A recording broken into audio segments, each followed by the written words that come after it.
জানালার দক্ষিণের বাতাসে ঢেকে যায় পর্দার আড়ালে। কখন তুমি হেসে হেসে বলে দাও আছি তোমার পাশে। বহুদূর পথ ভীষণ আঁকা বাঁকা, চলতে ভীষণ ভয়। তুমি এসে বলে দাও আছি আমি পাশে, করোনা কিছুতেই ভয়।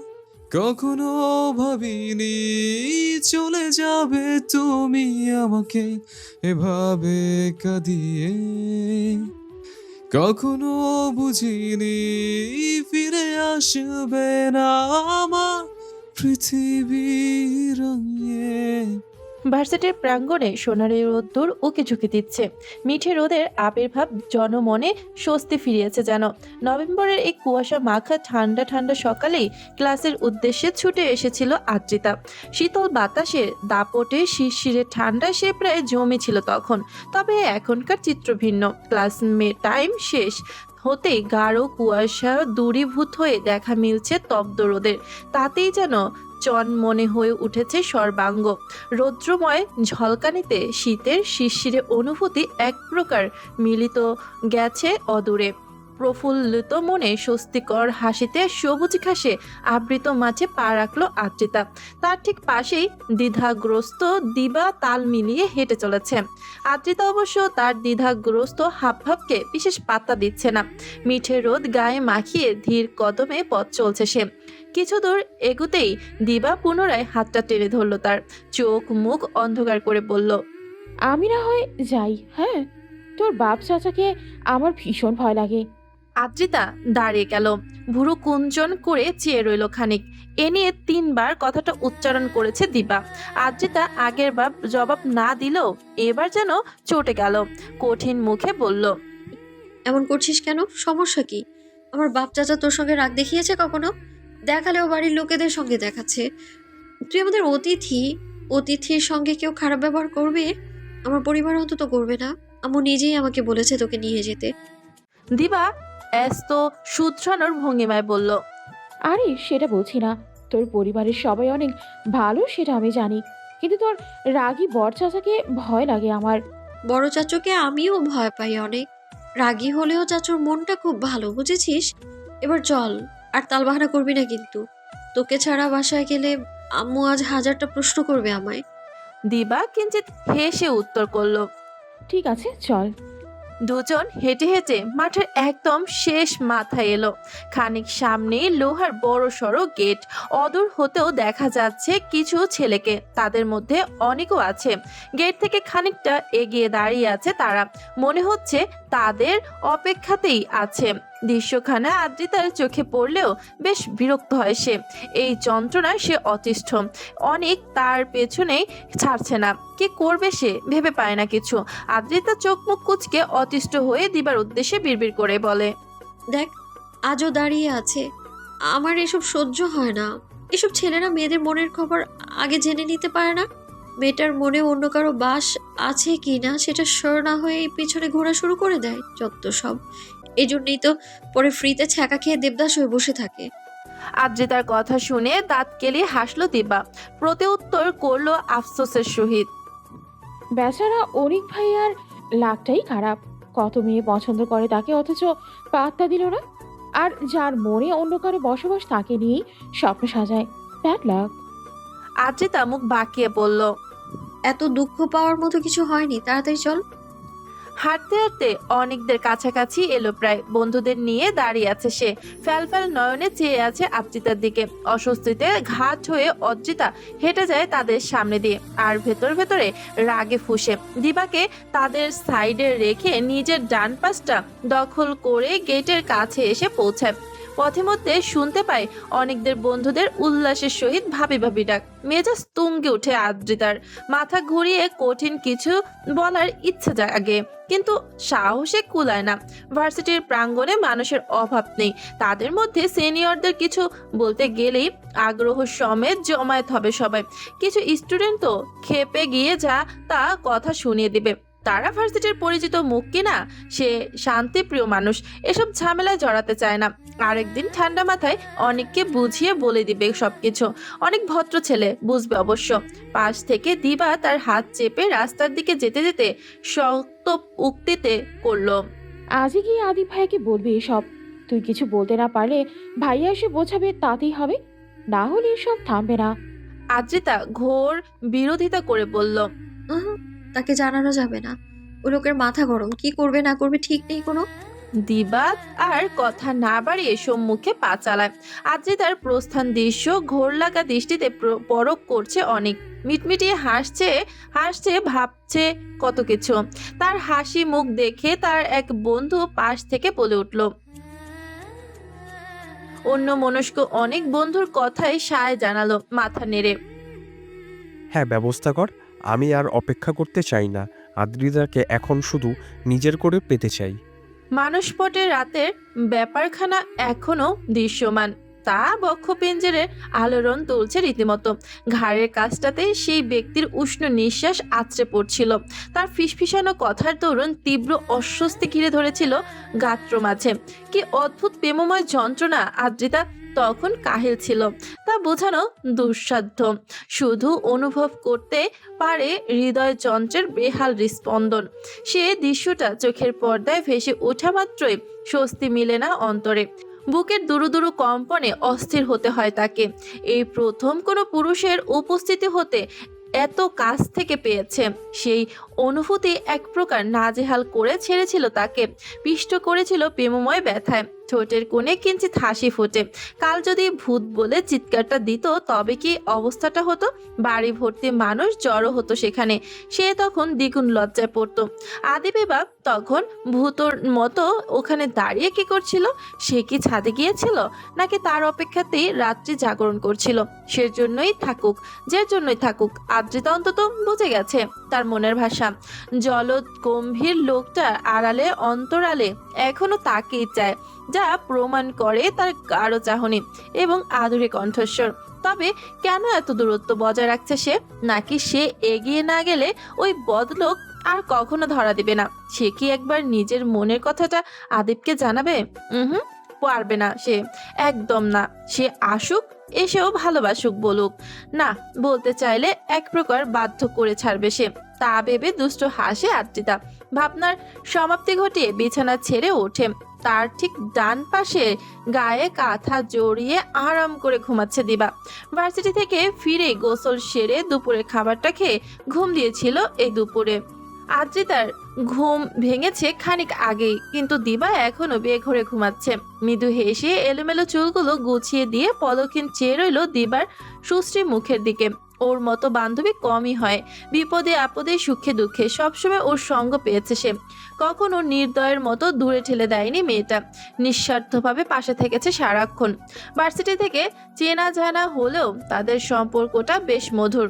মেয়েটা ভালো, আর এই ভালো মনের মেয়েটার জীবনে একজন ভালো মানুষ আসুক, সেটাই খুব করে চায় আদ্রিতা।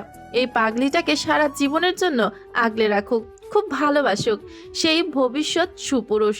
আদ্রিতা দীর্ঘশ্বাস ফেলে বিছানা থেকে নামলো। বিকেল 4টা বাজে। সন্ধ্যাবেলায় আদিপ অফিস থেকে ফেরার পরপরই তার বন্ধুরা চলে আসবে। তাদের বাসা থেকে রায়হান তার নতুন বউকে নিয়ে আসার দাওয়াত পেয়েছে আজ।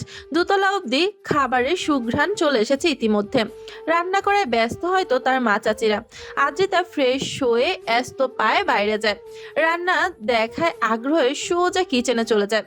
আদিপ ফিরছে সন্ধ্যায়, এখন নিজ রুমে। তার বন্ধুরাও কাছাকাছি চলে এসেছে প্রায়। গৃহিণীদের রান্নার কাজ সমাপ্ত। আদ্রিতা সহ তার সকল কাজিনরা বাসার সকল কিছু গোছকাজ করে এখন ড্রয়িং রুমের আড্ডায় মশগুল।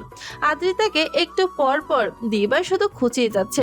কাল রাতের কাহিনীটা বলার পর থেকে আদ্রিতাকে বেশ জ্বালাচ্ছে সে। বেশ কয়েকবার চোখ রাঙিয়েছে আদ্রিতা, তবুও মেয়েটা দুষ্ট ইঙ্গিত দিয়েই যাচ্ছে। আদ্রিতা এবার অতিষ্ঠ হয়ে বিড়বিড় করে বলল, চুপ কর, নয়তো মুখে মুখে স্কচ টেপ লাগিয়ে দেবো একদম। দিবা মিটমিটিয়ে হেসে আরো কিছু বলতে নিলে হঠাৎ আদিবের আগমন থেমে যায়। মুহূর্তে আদ্রিতার দৃষ্টিও তার পানে নিবদ্ধ হয়। ব্যস্ত ভঙ্গিতে কানে ফোন চেপে সিঁড়ি থেকে নামছে সে। অফিসের ফর্মাল শার্ট প্যান্ট পাল্টে এখন ট্রাউজার টি শার্ট জড়িয়েছে গায়ে। তার নজর কাড়া মায়াময় মুখটা বেশ স্নিগ্ধ দেখাচ্ছে। মুখের আদল স্বাভাবিক, চক্ষু নজর সামনে স্থির। চুলে বার কয়েক হাত চালিয়ে কথা বলতে বলতে সদর দরজায় পেরোলো আদ্রিতার ঘোর কেটে গেলে সে হঠাৎ সচকিত হলো। পাশে থাকা দিবাকে চাপড় দিয়ে বলে উঠল, ওনার বন্ধুরা বোধহয় এসে গেছে, এই জন্যই তো এখন তাড়াহুড়ো করে বাইরে গেলেন উনি। দিবা সদর দরজার দিকে চেয়ে সায় জানালো। এসে গেছে মনে হয়। তাদের কথার মাঝেই অনেক জোড়া পায়ের আওয়াজ শোনা গেল। মুহূর্তেই শান্ত পদচারণে আদিবের বন্ধুরা প্রবেশ করলো তার বাড়িতে। ড্রয়িং রুমে উপস্থিত সকলেই তাদের দেখে দাঁড়িয়ে গেছে। উচ্ছ্বাস মাখা বদনে এগিয়ে গেল সামনে। আফসানা মৃদু হেসে সবার সঙ্গে কুশলাদি সেরে নোভাকে কাছে টানলেন, তার গালে হাত বুলিয়ে আওড়ালেন। মাশাল্লাহ, মিষ্টি মেয়ে। নোভা খানিক লজ্জা পেয়ে মাথা নিচু করলো। পরক্ষণেই তনিমা মরিয়মকে সালাম দিয়ে কুশল বিনিময় করে নিল। নবদম্পতিকে সকলে প্রাণ ভরে দোয়া করলেন। অতঃপর তাদের নিয়ে যাওয়া হলো বসার ঘরে। সবাইকে বসিয়ে দিয়ে গৃহিণী ছুটলেন নাস্তা করতে। আদ্রিতা সহ তার কাজিনরাও দিবাকে নিয়ে গেল নোভার কাছে। গিয়েই আদ্রিতা আদরের স্বরে বলল, চলো আপু, তোমাকে বাসাটা ঘুরিয়ে দেখিয়ে আনি। নোভা যেন খুশি হলো এতে। রায়হানের দিকে এক পলক চেয়ে ব্যস্ত উঠে দাঁড়ালো, সম্মতির উদ্দেশ্য করলো। আমি আদ্রিতার সঙ্গে যাই। হ্যাঁ, রায়হান মাথা নাড়ে, শান্ত স্বরে বলে।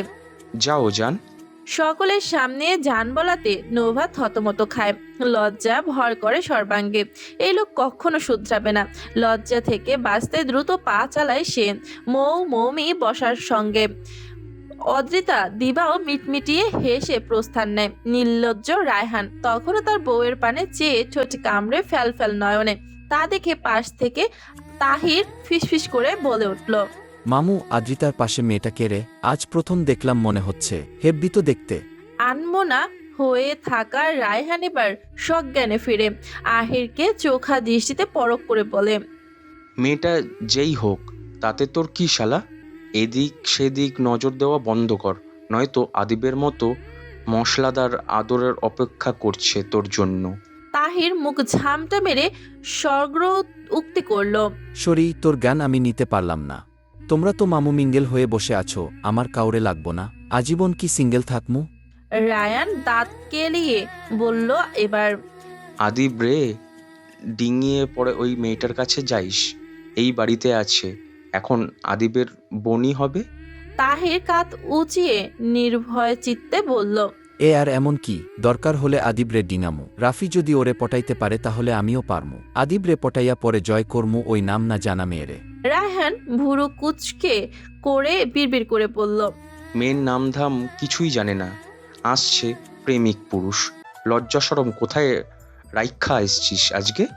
দুষ্টু হেসে চোখ টিপে উত্তর করলো তাহির। তুই যেখানে রেখে আসছিস সেখানেই। নোভা ভাবির দিকে এতক্ষণ ক্যাবলার মতো চাইয়াছিল কেডাহু। রায়হান থতমত খেল, জবাব দিতে নিয়েও দিল না। এর মধ্যেই নাস্তা দিয়ে গেলেন তনিমা বেগম। সবার হাতে পায়েসের বাটি ধরিয়ে আদিবের উদ্দেশ্যে ছোট্ট করে বলে উঠলেন। আদিব বোঝার ন্যায় মাথা দুলালো। রাফি এতক্ষণ মুখ খুলল আফসোসের সহিত।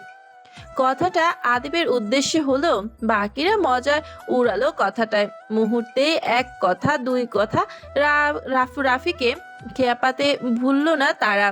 কিন্তু আচমকা আদিবের গুরু গম্ভীর স্বরে থেমে যেতেই হলো তাদের। ভদ্র ছেলে হয়ে আসছিস, ভদ্র ছেলের মতোই থাকবি। তাহির এস্ত মাথা দুলালো, বিজ্ঞের ন্যায় স্বর্গতোক্তি করলো। আমাদের মতো সবুজ বালক কখনো কাউকে বিরক্ত করতে পারে? একদম না, এসবে আমরা নাই।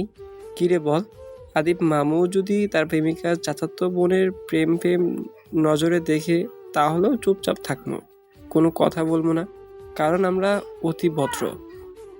তাহিরের ইঙ্গিতপূর্ণ কথায় বাকিরা হু হা করে হাসলেও আদিব চোখ রাঙালো তাকে।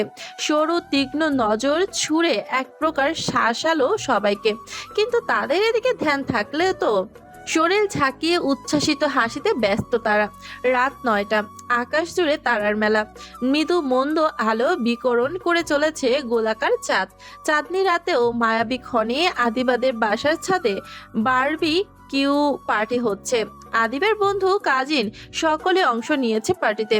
আফসানা একবার তদারকি করে ফিরে গেছেন নিজ রুমে।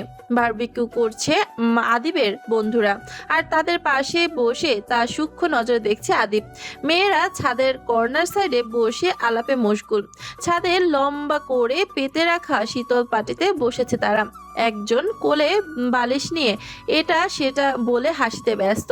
রায়হান মশলা মাখাচ্ছে মুরগিতে, বাকিরাও অন্যান্য কাজে মগ্ন। এর এক ফাঁকে আদিব ঘাড় ঘুরে কাঙ্ক্ষিত ব্যক্তিটার পানে চাইল।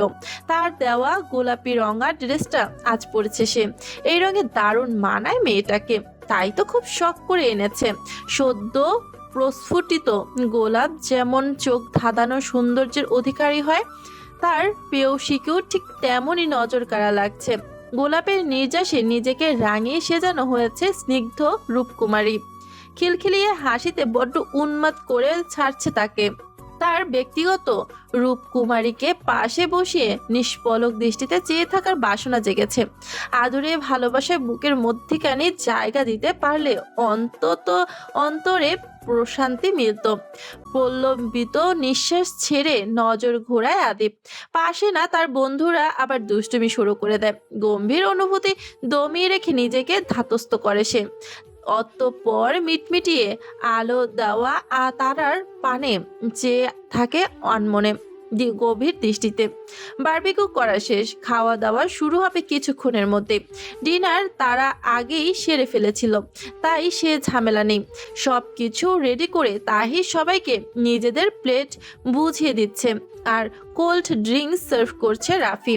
তাহির ঠিক দিবার কাছে এসেই থমকালো কিছুক্ষণ। শান্ত নয়নে তাকে খানিক পরখ করে পাশে থাকা আদ্রিতাকে প্রশ্ন করলো, উনি কে? চিনলাম না তো।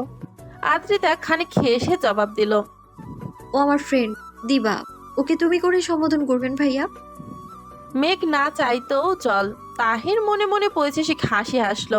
জানতে চাইছিল মেয়েটা আদিবের বোন কিনা। এখন সম্পর্কের সঙ্গে নামটাও জানা হয়ে গেল ফ্রিতে। উফ। দিবা, কবে তোমার মনটা আমাকে দিবে দিবা? আড়ালে তুষ্টু হেসে বিড়বিড় করে বলে সেখান থেকে প্রস্থান করে সে। তারপর বাকিদের সার্ভ করায় ব্যস্ত হলো তাহির। রায়ান গোবেচারা মুখ করে বসে আছে। তার এখনকার ইচ্ছে ছিল নিজের বউকে আদর করে মুখে তুলে খাইয়ে দিবে, কিন্তু তার লজ্জাবতী বউ সে ইচ্ছা পূরণ হতে দিল না। বন্ধুদের সামনে অতিরিক্ত ঢং করলে নাকি কথা বলাই বন্ধ করে দিবে সে। কত বড় কথা! চোরা দৃষ্টিতে আদুরে হাস্যরত নোভাকে একবার দেখে নিল সে। তাকে রাগে খুব হাসা হচ্ছে। এখন সময় আসুক, সেও সুদে আসলে সব উসুল করবে। বিরস মুখে রায়ান যখন খাওয়াতে ব্যস্ত, তখনই নজর যায় তার পাশে বসা রাফির দিকে। রাফির চক্ষু নজর অনুসরণ করে ভুরু কুঁচকে সে পরপর পিঠে চাপড় মেরে চাপা স্বরে বলে, নজর সামলা বলদা, ভদ্রতার মুখোশ পর। আদিব তখন কি বলছিল মনে নেই? রাফি বিরক্তিতে ঘাট হয়ে বলল, ডিস্টার্ব করিস কেন শালা? কানের কাছে ঘ্যান ঘ্যান করিস না, যা তো। রাফির কথায় বিশেষ পাত্তা না দিয়ে রায়ান আদিবের উদ্দেশ্যে জোর গলায় বলল, রাফি আর তাহির নামক ভদ্রপোলাদের একটু নজরে নজরে রাখিস আদিব, ওই দুটার নজর খারাপ। আদিব সন্দিহান চোখে চাইল। রাফি তাহির ধরা পড়া চোরের ন্যায় কাচুমাচু করলো। অতঃপর রায়ানকে চোখ দিয়ে ভস্ম করার চিন্তাভাবনা আটল। রায়ান প্রাণ খোলা হাসলো। এবার একটু শান্তি লাগছে।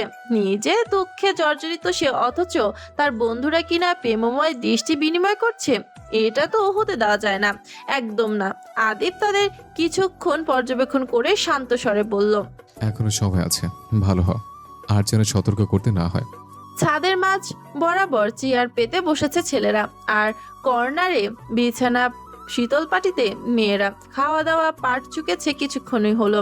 আদিবের বন্ধুরা খানিক পরেই চলে যাবে। নোভাকে বাসায় পৌঁছে রায়হানকেও ফিরতে হবে নিজের বাড়িতে। বউয়ের সঙ্গ না পাওয়া বিষণ্ণ মনা রায়ান আদিবের উদ্দেশ্যে আবদার ছুঁড়েছে গান গাওয়ার। আদিব সাথে সাথেই মানা করে দিলেও হাল ছাড়েনি সে। বাকি বন্ধুরা সহ মেয়েদেরও মতামত নেওয়া হলো। এতে সবাই আদিবের গলার গান শুনতে ইচ্ছুক। আদিবের গানের গলা ভালো, স্কুল লাইফে গাইতো সে, তারপর আর গায়নি কোথাও। মাঝে মাঝে বন্ধুদের রিকোয়েস্টে গায়ে একটু একটু এই যা। সকলের উৎসাহের ভিড়ে আদিবের দৃষ্টি ঘোরাফেরা করলো আদ্রিতার মুখশ্রীর মুখপানে। মেয়েটা দৃষ্টি নিচু করে স্থির বসে আদিবের দৃষ্টি অনুসরণ করলো তার বন্ধুরা। মিটমিটিয়ে হাসিতে আসল ঘটনা বুঝে নেয় তারা। আদিব আদ্রিতার মুখ থেকে শুনতে চাইছে সে গান গাইবে কিনা, কিন্তু নিজের অহংকার বোধের কারণে তা জিজ্ঞেস করতে পারছে না। আদিবের কাজটা সহজ করলো রাফি। আদ্রিতার উদ্দেশ্যে সারল্যের হাসিতে বলে উঠল, আদিবের গান শুনতে চাও আদ্রিতা? ও কিন্তু ভীষণ ভালো গায়। আদ্রিতা চমকায়, দৃষ্টি তুলে সামনে চাইলে আদিবের গাঢ় চাহনি নজর পড়ে। শুকনো ঢোক গিলে সে মাথা নিচু করে সায় জানায়। পাশ থেকে একযোগে তখন তার কাজিনরাও বলে ওঠে, আমরা সবাই শুনবো। প্রিয়তমার সম্মতিটুকু পেয়ে আড়ালে হাসলো আদিব। তবে উচ্ছ্বাসের বদলে বিষণ্ণতার আভাস ছড়িয়ে পড়ে বদনখানায়। সম্মোহনী দৃষ্টি দূর আকাশপানি স্থির রেখে ঠান্ডা শীতল কণ্ঠে গানের সুর তুলে মনের সমস্ত আবেগ মিশিয়ে। খোলা জানালার দক্ষিণের বাতাসে ঢেকে যায় পর্দার আড়ালে, কখন তুমি হেসে হেসে বলে দাও আছি তোমার পাশে। বহুদূর পথ ভীষণ আঁকা বাঁকা, চলতে ভীষণ ভয়, তুমি এসে বলে দাও আছি আমি পাশে, করোনা কিছুতেই ভয়।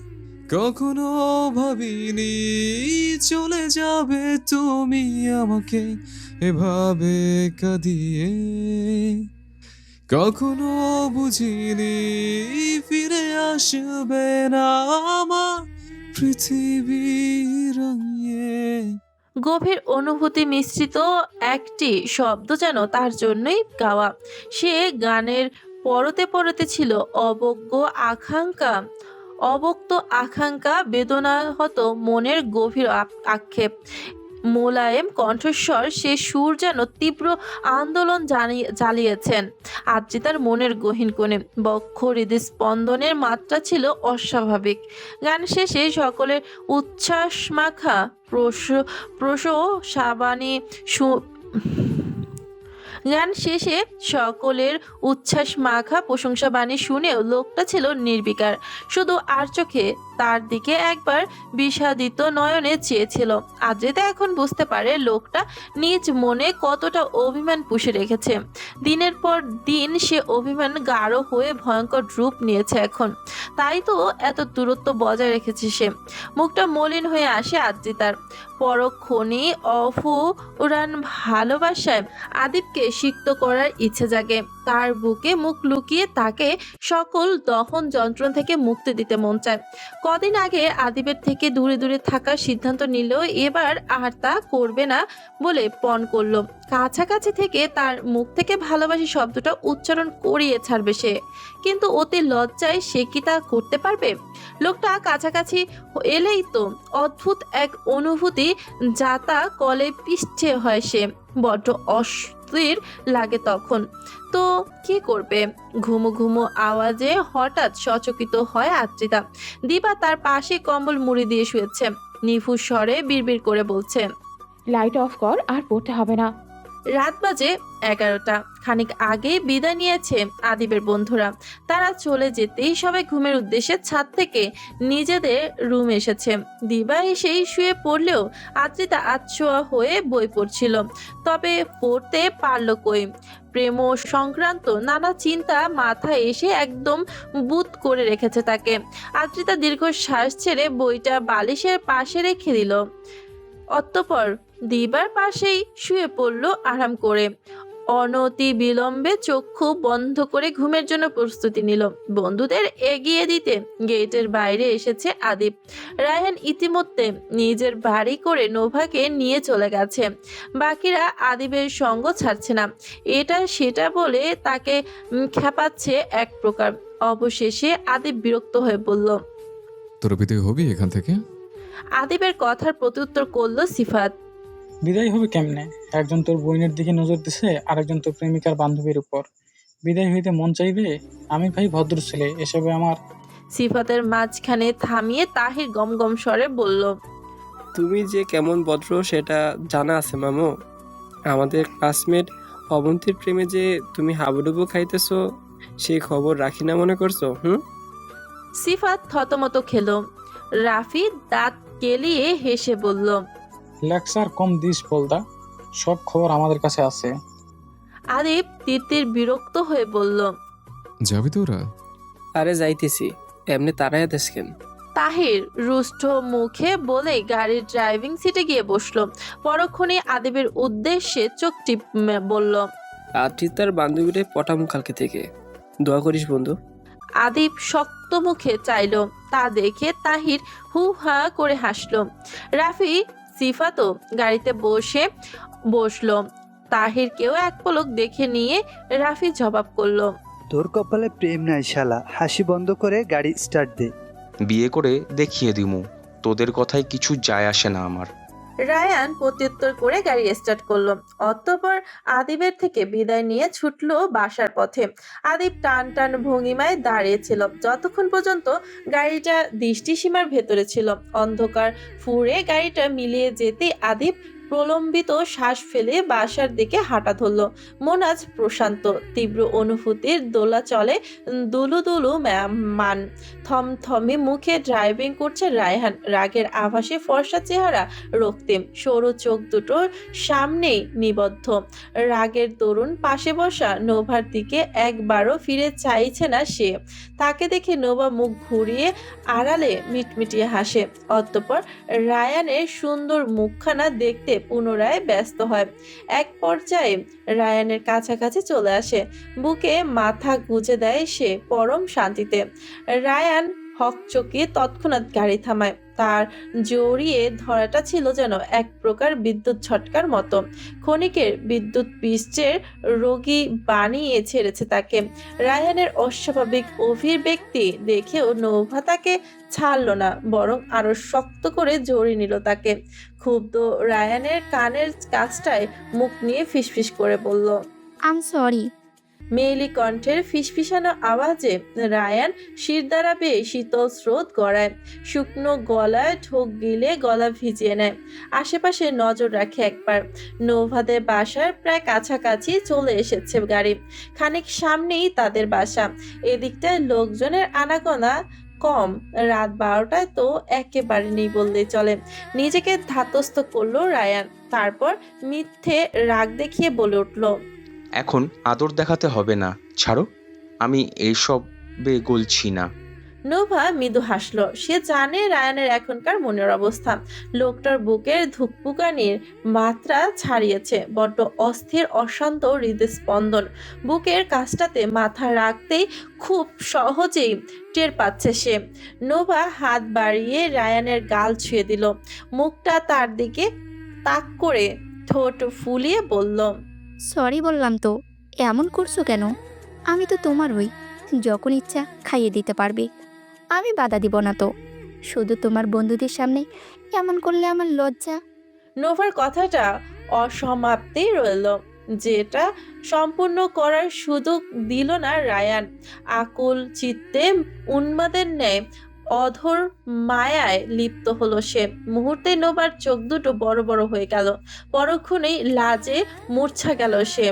ঠোঁটের ভাঁজে কৃতিত্ব ফলানো পুরুষটাকে নিবিড়ভাবে জড়িয়ে চোখ দুটো বুজে নিল শক্ত করে। স্বামী নামক প্রেমিক পুরুষ থেকে পাওয়া প্রথম আদরে স্পর্শ কি অদ্ভুত সুখকর অনুভূতি সর্বাঙ্গে। রায়ানের আকুলতায় তার পিঠ আঁকড়ে সায় জানালো নোভা। রায়ান এতে যেন আরো বেপরোয়া হলো। মনের সমস্ত অনুভূতি মিলিয়ে আদর করলো নিজ অর্ধাঙ্গিনীকে। মোহগ্রস্ত ঘোরে দীর্ঘ অধর চুম্বন শেষে রায়ান ছাড়লো তাকে। লাজে নুয়ে পড়া মেয়েটা ঘাড়ে একবার ঠোঁট ছুঁয়ে স্তিমিত হাসলো। তারপর হাত বাড়িয়ে এক ঝটকায় নোভাকে কোলে তুলে নিল। দৃষ্টির মিলন ঘটিয়ে সম্মোহনের ন্যায় আওড়ালো। এসব সরি ফরিতে আমার চলবে না, বুঝেছো? এখন থেকে রাগ ভাঙাতে গেলে চুমু খাবা, একদম ঠোঁটে। আমি তোমার স্বামী, প্রেমিক নই জান। মৌ, মৌমি, বর্ষা ও আত্রিতা একই ভার্সিটিতে অধ্যয়নরত। মৌ, বর্ষা বায়োলজি ডিপার্টমেন্টে অনার্স ফাইনাল ইয়ার এবার। মৌমি 3rd ইয়ার ম্যাথমেটিক্স ডিপার্টমেন্টে। আদ্রিতা এবং দিবা কেমিস্ট্রি ডিপার্টমেন্টে অনার্স 2nd ইয়ার। বিজ্ঞান বিভাগকে অতপ্রতভাবে তাদের সঙ্গে জড়িত।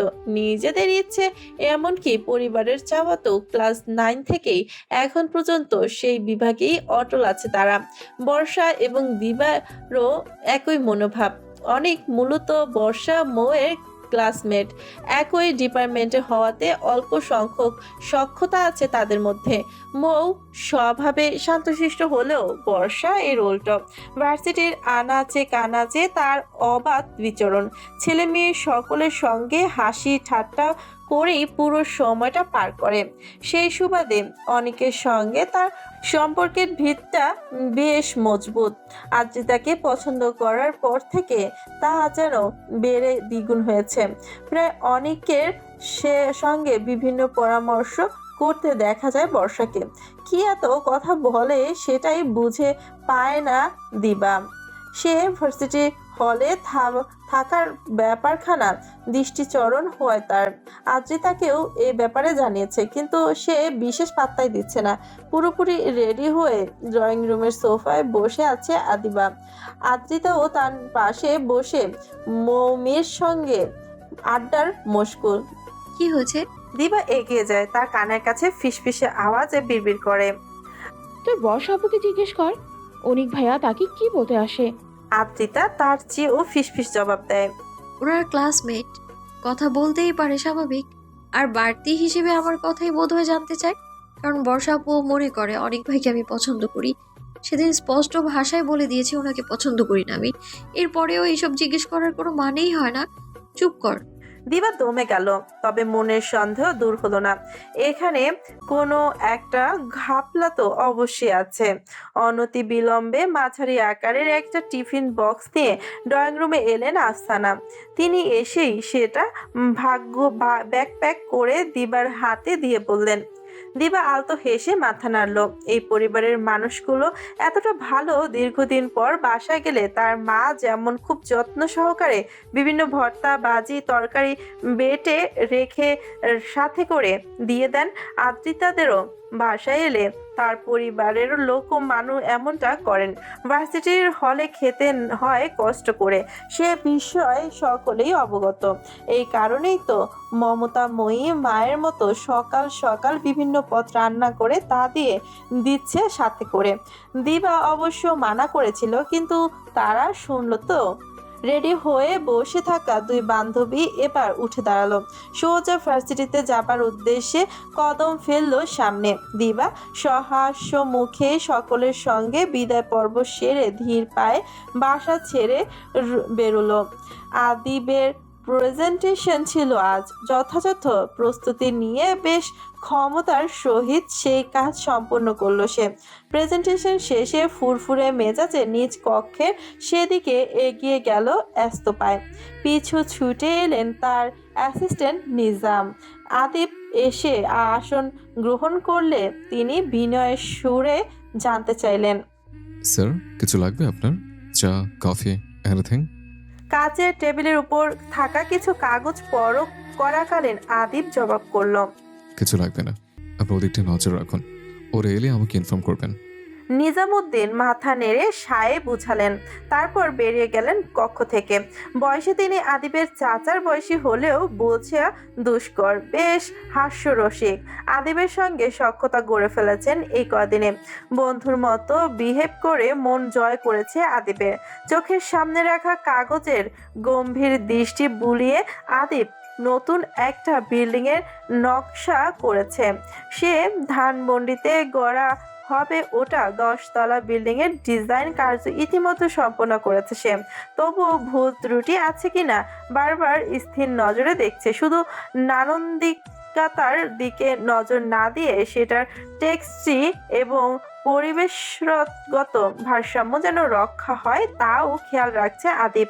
সবকিছু পারফেক্ট দেখে প্রলম্বিত নিঃশ্বাস চেয়ারে হেলান দিয়ে বসলো সে। আজই তার ডিজাইন করা বিল্ডিংটার নির্মম কাজ শুরু হবে। এটা পরিদর্শনের জন্যই সেখান থেকে যেতে হবে আজ। সেখানকার লোকজন এলে খানিক পরেই বের হবে অফিস থেকে। তাহির আজ ফাঁকিবাজি করলো এক প্রকার। অফিসে না গিয়ে সোজা চলে গেল আদ্রিতাদের ভার্সিটির সামনে। আদ্রিতার মাধ্যমে দিবার নাম্বার নেওয়াই তার আসল উদ্দেশ্য। নিজের বাবার অফিস বিধায় কথা শোনানোর কেউ নেই, তাই স্ফূর্ত মনে এই মাত্র এসে পৌঁছালো গেটের সামনে। ঘড়িতে বাজে 2টো।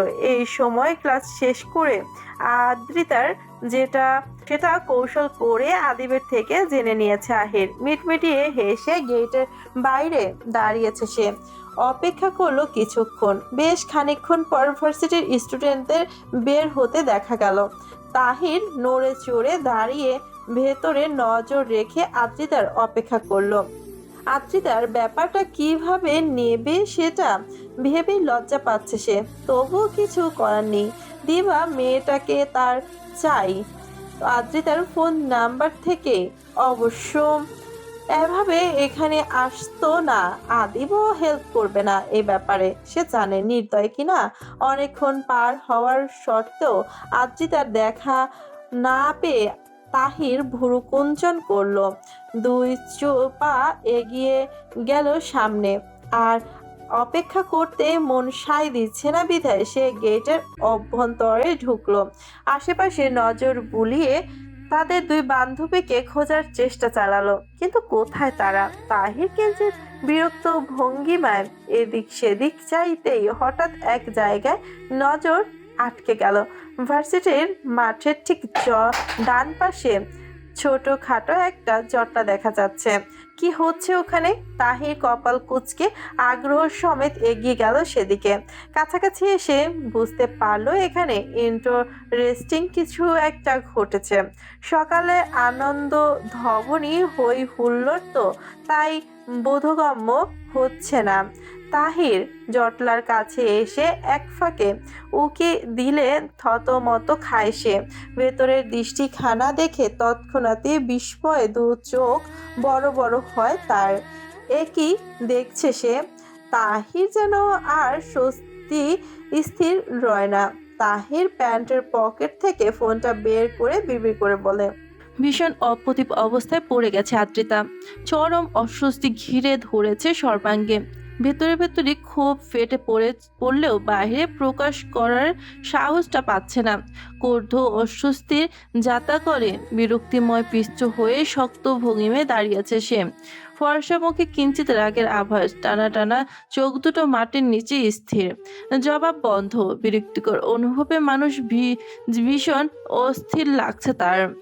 ধরফর করে বুকের ভেতরটা। এমন পরিস্থিতিতে সে আগে কখনোই পড়েনি। আগেও অনেক ছেলে তাকে পছন্দ করত ঠিকই, কিন্তু প্রপোজ করার সময়টা পায়নি। আর আজ যে এমন একটা ঘটনার সম্মুখীন হবে সেটা জানতেই পারেনি আদ্রিতা। আশকারা না দিয়ে পূর্বেই যদি স্পষ্ট ভাষায় অন্যদিকে মানা করে দিত তবে আজ এই দিন দেখতে হতো না। আদ্রিতা কান্না পায়, কি করবে ভেবে পায় না।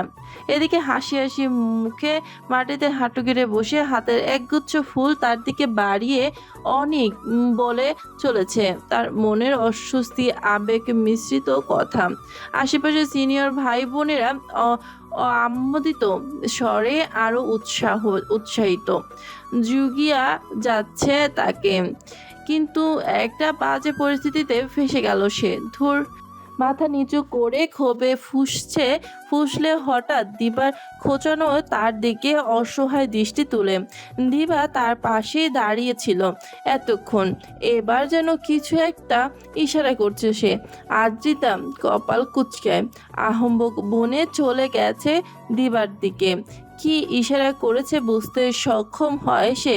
দিবা ক্ষুদ্র নিঃশ্বাস ছেড়ে বিড়বিড় করে বলে, সামনে দেখ। দিবার দৃষ্টি অনুসরণ করে সামনে চাইতে আদ্রিতার চক্ষু কোঠর বেরিয়ে আসার উপক্রম হয়। বিস্ময়ে চোয়াল ঝুলিয়ে হাঁ হয়ে যায়। আদিপ তারাহির এখানে কিভাবে? কে খবর দিয়েছে তাদের? আদ্রিতা ভীষণ ঘাবড়ে যায়। সম্মুখে অনেক এখনো তার জবাবের প্রত্যাশায় বসে। চোখ ঘুরিয়ে পুনরায় আদিবের দিকে ভীতু নয়নে চায় আদ্রিতা। জটলা পাকিয়ে দাঁড়িয়ে থাকা মানুষগুলো ফাঁক ফোকর গলে এসে আদিব টান পাশ্চায় দাঁড়িয়ে আছে। নির্বাক ভঙ্গিতে মানুষটার আগুন ঝরা দৃষ্টি ও এই মুহূর্তে তার দিকেই নিবদ্ধ, যেন আশেপাশে সে ছাড়া আর কেউই নেই। অন্যদিকেও ইতিমধ্যে আদিবকে দেখে নিয়েছে, তাই সে ধরফড়িয়ে করে তৎক্ষণাৎ উঠে দাঁড়ায়। ভীষণ ভোরকে গিয়ে শুকনো ঠোক গেলে আদিবের অভিব্যক্তি অস্বাভাবিক। তার শানিত দৃষ্টিজোড়া আদ্রিতার দিকেই স্থির। চক্ষু কোঠর থেকে যেন অগ্নি স্ফুলিঙ্গের বের হচ্ছে তার, যে ফুলিঙ্গে ভস্ম হচ্ছে স্বয়ং আদ্রিতা। ভীষণ ভয়ে তটস্থ হয়ে সে। মনে জাগে আশঙ্কা, অন্তরে জ্বালা পোড়া শুরু হয় মুহূর্তেই। আদিব তাকে ভুল বুঝলো না তো? আতঙ্কিত নয়নে চেয়ে থাকে সে আদিবের রক্তচক্ষুর পানে। শঙ্কায় কুকড়ে উঠে বুকে, নড়ে চড়ে দাঁড়িয়ে পা বাড়িয়ে আদিবের দিকে যেতে নেয়। কিন্তু তার আগেই চরম রাগের বহিঃপ্রকাশ ঘটিয়ে গটগট পায়ে যে জায়গা থেকে প্রস্থান করে আদিব, উপস্থিত সকলে বিস্মিত হলেও আদ্রিতার অন্তরে তীব্র ভয় হানা দেয়। সে জানে আদিব কতটা ক্ষেপে গেছে মুহূর্তে, এবং সেটা শুধুমাত্র তার উপর। নিজের ঘরের মানুষের উপর রাগ বাইরের মানুষের সামনে নিশ্চয়ই ঝাড়বে না সে। আদিব এতটাও নির্বোধ নয়। চরম ক্রোধে বেসামাল আদিব অনাকাঙ্ক্ষিত কিছু ঘটাবে বলেই হয়তো হম্বি তম্বি করে প্রস্থান নিয়েছে এভাবে। আদিবকে তৎক্ষণাৎ পিছু ডাকে তাহির, কিন্তু সে না শোনার ভঙ্গিতে সোজা গেটের বাইরে চলে যায়। তাহিরও তখন যেতে নিলে কি মনে করে থামে, ঘাড় ফিরিয়ে আদ্রিতার দিকে চায়। দিবাকে সঙ্গে করে আদ্রিতা সঙ্গীত মুখে বেরিয়ে এসেছে জটলা থেকে। তাহিরের সম্মুখে এসে দাঁড়িয়ে আমতা আমতা করে বলে, ভাইয়া আপনারা এখানে? তাহির মাথা চুলকায়, প্রলম্বিত শ্বাস ছেড়ে উত্তর করে, আমি মানে তোমার বান্ধবীকে পছন্দ করি, তাই তোমার থেকে নাম্বার নিতে এখানে আসা। তখন এই কাহিনী দেখে আদিবকে জানাই, ও অফিসের কাজে আশেপাশেই ছিল, তাই বলার সঙ্গেই চলে এসেছে। দিবা থতমত খায়। তাহিরের এমন সহজ স্বীকার উক্তিতে আদ্রিতা অপ্রস্তুত হয় খানিক। চোখ রাখাটাই মিথ্যার আশ্রয় না নিয়ে সরাসরি সত্য বলে দিল। বাহ! তাহির বোধহয় বুঝতে পারল তাদের অপ্রস্তুত ভাব, তাই মৃদু হেসে স্বর্গতোক্তি করল, আমি সবকিছু এমন সরাসরি বলতেই পছন্দ করি। দিবাকে প্রথম দেখাতেই আমার ভালো লেগেছে। ও সায় দিলেই বিয়ে করতেও রাজি আমি। আদিব শালা এ ব্যাপারে আমাকে কখনোই সাহায্য করতো না, তাই আর কি। আদ্রিতার ভেতরের অবস্থা নাজেহাল হলেও এই মুহূর্তে আলতো হাসলো সে। তাহিরকে উদ্দেশ্য করে বলে, ঠিক আছে, চেষ্টা চালিয়ে যান ভাইয়া, কেউ অ্যাকসেপ্ট করলে করতেও পারে। দিবা চোখ রাঙায় আদ্রিতাকে। তাহির ঠোঁট কামড়ে হেসে মুগ্ধ নয়নে দেখে তা। আচমকা উদ্বেগ নিয়ে জিজ্ঞেস করে, ওই ছেলেটা কে আদ্রিতা? আদ্রিতা বিমর্ষ নয়নে এবার প্রতি উত্তর করলো। ওনার নাম অনিক, আমাদের ইউনিভার্সিটির সিনিয়র। আমাকে আগে থেকেই পছন্দ করতো, তবে আজ এরকমটা করবে আমি ভাবিনি। আপনি আদিব ভাইয়াকে কেন জানালেন? উনি প্রচন্ড ক্ষেপে আছেন এখন। তাহির ঠোঁট কামড়ে কিছু একটা ভাবলো। সে ভেবেছিল আদ্রিতাকে প্রপোজ করা ছেলেটাকে ইচ্ছে মতো এসে ঝাড়বে আদিব, সেই সাথে সকলের সামনে স্বীকার করবে আদ্রিতাকে ভালোবাসার কথাটা। কিন্তু ঘটনা এখানে উল্টো হলো কেন? ছেলেটার কিছু না হবো বলে বরং আদ্রিতাকে গরম চোখে শাসিয়ে গেল সে। কিসের ভিত্তিতে? ওর মন আসলে চলছেটা কি? মনের দোনা মোনায় তাহির উত্তর রাখলো। আমি ভেবেছিলাম ছেলেটা তোমাকে ডিস্টার্ব করছে ভেবে আদিব এসে শাসাবে, কিন্তু ওর এমন রিয়াকশন আশা করিনি। যাই হোক, বাসায় যাবে না এখন? আসো পৌঁছে দিই। তোমার বান্ধবী? আদ্রিতা মৃদু হাস্য জানালো। ইউনিভার্সিটির হলে থাকি, আমি একা যেতে পারবো ভাইয়া, আপনি চলে যান। তাহির কথা শুনল না। সেই মুহূর্তে দিবার প্রস্থান দৃশ্য দেখে আদ্রিতাকে সঙ্গে নিয়ে বাসার উদ্দেশ্যে চলল। আদিবের সঙ্গে দেখা করাটা জরুরি। আদ্রিতাকে বাসায় পৌঁছে দিয়ে আদিবের অফিসমুখী হবে সে। ওর এমন অদ্ভুত রিয়াকশনের কারণ উদ্ঘাটনে যে ভীষণ দরকার। তাদের আগমন পথের দিকে চেয়ে আরেকজন ব্যক্তি আওড়ালো, দীর্ঘশ্বাস নিল। ঘাবড়ানো চেহারা, এক বিষণ্ণতায় ঘেরা। হাতে থাকা টাটকা ফুলগুলো মাটিতে পড়লো অবহেলায়। বিষাদের স্রোত বয়ে গেল হৃদয় মাঝারে। আজও শোনা হলো না বহু কাঙ্ক্ষিত শব্দটা, আফসোস। মনের কোণে কিছু প্রশ্ন নিয়ে সোজা আদিবের অফিসের সামনে এলো তাহির। আদিবের ভাবভঙ্গি তখন ভালো, একদম ঠেকেনি। ওর বদমেজাজি রূপটা যদি একবার জাগ্রত হয় তবে সে কুদ্র থেকে রেহাই নেই কারো। কিন্তু খেপলো কার উপর? আদ্রিতা নাকি সেই অজ্ঞাত ছেলেটার উপর?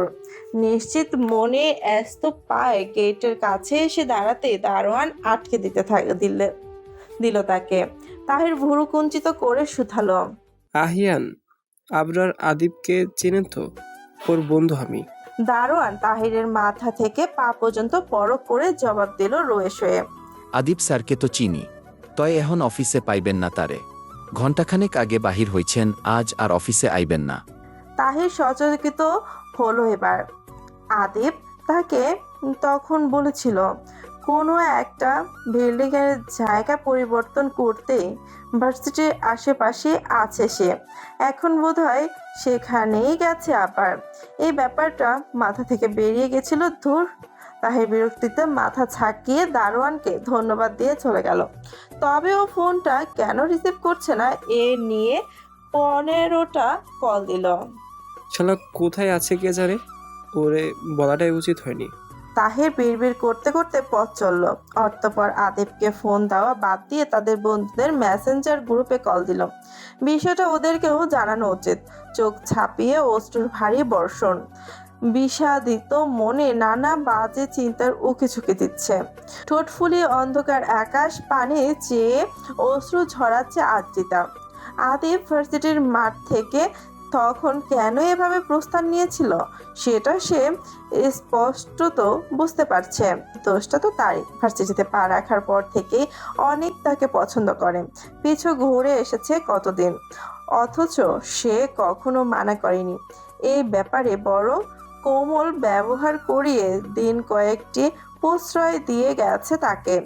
পূর্বেই যদি জানিয়ে দিত সে তাকে নয় আদিবকে চায়, তাহলে আজ কি এমন একটা দৃশ্যপট তৈরি হতো?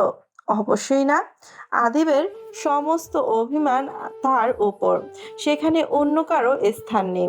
তার প্রতি অভিমান পুষেই আছে অতীতে কঠোর পুরুষ গম্ভীরতার খোলসে রীতিমতো নিজেকে আবদ্ধ করে নিয়েছে সে। গতকাল রাতেও গান গাওয়ার সময় সেই অভিমানের রেশটুকু তার চোখে মুখে দেখতে পেয়েছিল আদ্রিতা, আর আজ দেখতে পেয়েছে অভিমানের অন্তরালে তীব্র ক্রোধের ঝলকানি। এবার যে প্রচণ্ড ভয় করছে তার, সেই পুত্রকে।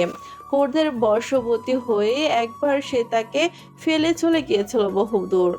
এবার কি করবে? আবারও কি দূরে সরিয়ে দিবে? তাহলে কি করে বাঁচবে সে? ফুপিয়ে কেঁদে ওঠে আদ্রিতা। চোখ দুটো নিভু নিভু হয়ে অশ্রু গড়ায় দুগাল বেয়ে। এ অভিমানের পালা কবে শেষ হবে? কবে আদিবের ভালোবাসায় জীবনটা রঙিন হয়ে উঠবে? চোখে আঙুল চেপে কান্নায় ব্যস্ত আদ্রিতাও হঠাৎ ক্ষীণ আওয়াজে সতর্কিত হয়। এবার স্পষ্টত দরজা খোলার আওয়াজ পায় সে। আজ ভুলবশত দরজা লাগাতে মনে ছিল না তার। তবে এত রাতে কে এলো? অন্ধকারে বোঝা যাচ্ছে না ভালোভাবে। আদ্রিতা দ্রুত চোখ দুটো মুছে স্বাভাবিক হয়। কম্বলটা গায়ের সঙ্গে ভালো মতো জড়িয়ে টান টান হয়ে শুয়ে ঘুমানোর ভান ধরে। আজ না খেয়ে শুয়েছে সে। তার মা এর জন্যই দেখতে এসেছে বোধহয়। সেটা ভেবেই স্থির রয়। ধীরে ধীরে মানব উপস্থিতি প্রকট হলে আদ্রিতা অনুভব করতে পারে তার পাশে কেউ একজন খুব সঙ্গোপনে এসে বসেছে। কিছুক্ষণ চেয়ে থেকে কপালে আলতা চুমু খেয়ে এলোমেলো চুলগুলো এখন গুছিয়ে দিচ্ছে সে মানুষটা। আদ্রিতা চোখ বোঝা অবস্থাতেও বুঝতে পারে তার সামনে থাকা ব্যক্তিটা আফসানা। তার গায়ের মা মা সুবাসটাই তড়িৎ চেনাতে সক্ষম হচ্ছে তাকে। বড় মা এত রাতে এখানে কেন এসেছে? কেনই বা তাকে এভাবে আদর করছেন? আদ্রিতা ভেবে পায় না। আবার চোখ দুটো খুলে জানানো দেয় না। সে এখনো জেগে মিনিট খানেকের মতো আফসানা তার মাথায় হাত বুলিয়েছিলেন। অতঃপর বাজারে যাবার আগে আফসোসের সহিত বলেন, তোদের দুইটাকে নিয়ে আর পারি না। কি যে হয় তোদের, মান অভিমান যেন পিছুই ছাড়ছে না। কথা শেষে আফসানা ধীর কদমে রুম থেকে বিদায় নিলেও চিন্তাগ্রস্ত অবস্থায় রেখে যায় আদ্রিতাকে। ক্ষণিকেই আদ্রিতা চমকে প্রবল উত্তেজনায় বসে পড়ে। বড় মা কোন দুজনের কথা বলল? কাদের পিছু ছাড়ছে না মান অভিমান? তার এবং আদিবের কথা বলছে না তো? তাহলে কি তার বড় মা সব জানেন? আদ্রিতার চোখ দুটো বড় বড় হয়। অতি বিস্ময় ঠোঁট কামড়ে ধরে, অস্ত্র চোখেও মৃদু হাসে। শুক্রবার আজ, সাপ্তাহিক ছুটির দিন। দিনটাতে বাসার সকলেই এই মুহূর্তে উপস্থিত। প্রফুল্লিত মনে সকাল থেকে রান্নায় ব্যস্ত 3 গৃহিণী। বাসার কর্তারা ড্রয়িং রুমে বসে চা নাস্তা করছিলেন, আর ছোটরা আমোদের সহিত এদিক সেদিক ছোটাছুটি করছে। সকালের নাস্তা সেরে আরকে নিয়ে মাহিম বাড়ির সামনের দিকটায় গেছে দুজনে মিলে ক্রিকেট খেলবে বলে। মৌমি বর্ষার রান্নাঘরে উকিঝুঁকি দিচ্ছে। খিচুড়ি রান্না হচ্ছে আজ, সাথে থাকবে বিভিন্ন পদের ভর্তা আর গোস্ত। প্রায় হয়ে এসেছে, তবুও তাদের ধৈর্যের কুলাচ্ছে না। মৌমি তো এক ফাঁকে অধৈর্য হয়ে বলেই ফেললো, আম্মু জলদি করো না, আমার খুব খিদে পেয়েছে। তার এক কথায় মরিয়ম বিশেষ পাত্তা না দিলেও তানিয়া মৃদু হাসছে বললেন, আর একটু অপেক্ষা কর, নিয়ে আসছি এক্ষুনি। সালাদ বানাতে ব্যস্ত আফসানা হঠাৎ পিছু ফিরে সূক্ষ্ম নজরে তাদের খেয়াল করে প্রশ্ন ছুড়লেন, আদ্রিতা কোথায়? ও ঘুম থেকে ওঠেনি? মৌমি ডেকে আনতো মেয়েটাকে, তারপর ওকে নিয়ে টেবিলে গিয়ে বস যা। আদ্রিতার কথা স্মরণ করতেই হুট করে তার আগমন ঘটলো সেখানে। ঘুমো ঘুমো চোখে এসে দাঁড়ালো রান্নাঘরের দরজার সম্মুখে। মেয়েটা আজ দেরি করে ঘুম থেকে উঠেছে, যার দরুন ঘুমের রেশ এখনো রয়ে গেছে চোখে মুখে। আফসানার দিকে চাইতেই আদ্রিতার গতকাল রাতের বিষয়টা মনে পড়ল। তেমনি অন্তরের অজানা ভালো লাগার শিহরণ বইল। বড় মা তাদের মান অভিমান সম্পর্কে জানেন, মানে তাকে নিজ পুত্রবধূ হিসেবে বিশেষ পছন্দ করেন। এই থেকে ভালো লাগার আর কি হতে পারে? আদ্রিতার চোখ মুখ ঝলমল করে ওঠে, সহাস্য মুখে বলে ওঠে, আমাকে ডাকছিলে বড় মা? আফসানা আলতো হাসেন। সবাইকে এক পলক দেখে নিয়ে অবশেষে আদ্রিতার উদ্দেশ্যে রয়েছে বলেন, আদিবকে কফিটা একটু দিয়ে আয় তো আদ্রিতা, তারপর ডাইনিংয়ে আসিস। আমি খাবার বাড়ছি তোদের জন্য, সবাই যা। বাকি সবাই বিরক্তি না করে হই হই করে চলে গেল। আফসানা বাড়িয়ে দেওয়া মগটা হাতে নিল আদ্রিতা। সে এখন বুঝতে পারছে বড় মা সবাইকে রেখে তাকে দিয়েই কেন কফিটা পাঠাচ্ছে। এই সুযোগে তাদের মধ্যকার মান অভিমানের পালা শেষ হলে সমস্যা কি? বেশ বুদ্ধিমতী তিনি। আদ্রিতা আড়ালে হাসে, অতঃপর মাথা নাড়িয়ে কফি নিয়ে চলে দোতলার দিকে। শান্ত কদবে আদিবের ঘরের সম্মুখে এসে দাঁড়ালো আদ্রিতা। দরজা পুরোপুরি খোলা। সে ভীরু চিত্তে এক পলক তাকালো সামনে। আদিব চেয়ারে হেলান দিয়ে বসে আছে। দু কবজি টেবিলে গুছিয়ে চোখের সামনে ধরে রেখেছে একটা সাদা কাগজ। সেখানে নিরুত্তরভাবে পর্যবেক্ষণ করছে কিছু একটা। মুখের আদল কঠিন, ধারালো চক্ষু দৃষ্টি এক জায়গায় স্থির। আদ্রিতা মিয়ে গেল তার কঠিন চিত্তে। দেখে সর্বাঙ্গে ভয় শিহরণ বইল নিমেষে। ইদানিং আদিবকে একটু বেশি ভয় পাচ্ছে সে, যার কারণটা অজানা, যার জন্য প্রতিনিয়ত হৃদয়ে নানা অনুভূতির সঞ্চার। তাকে ভয় পেলে চলবে? আদ্রিতা মৃদু শ্বাস ছেড়ে স্বাভাবিক হলো।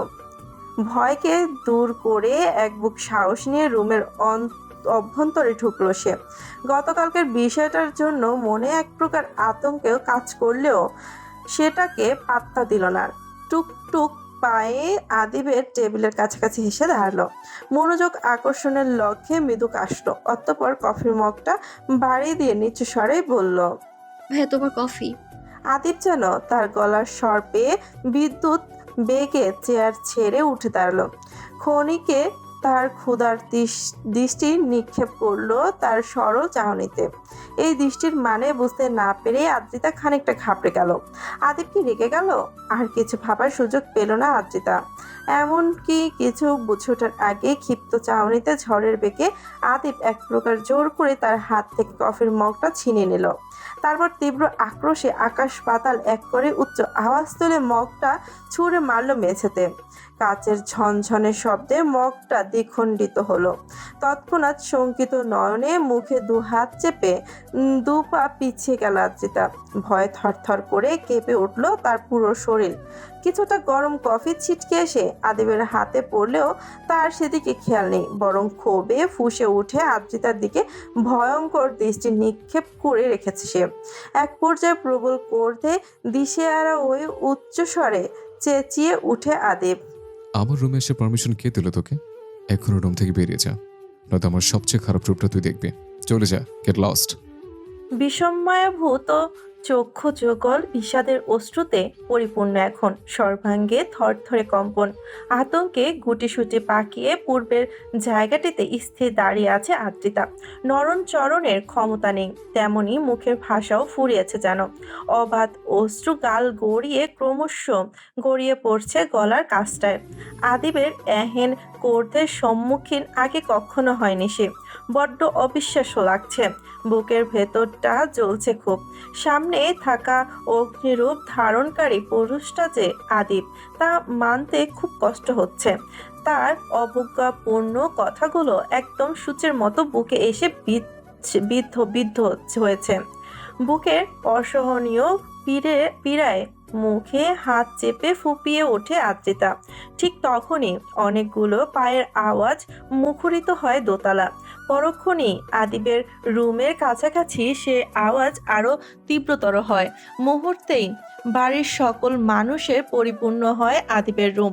মূলত আদিবের উচ্চস্বরের চেঁচানো শুনেই সকলে এত্র পায়ে ছুটে এসেছে এখানে। এই মুহূর্তে রুমের অভ্যন্তরের অবস্থা দেখে সকলের চক্ষু চড়কাচ। কাচের টুকরো ছড়িয়ে ছিটিয়ে আছে আশেপাশে। গরম কফি এখনো মেঝেতে গড়াগড়ি খাচ্ছে।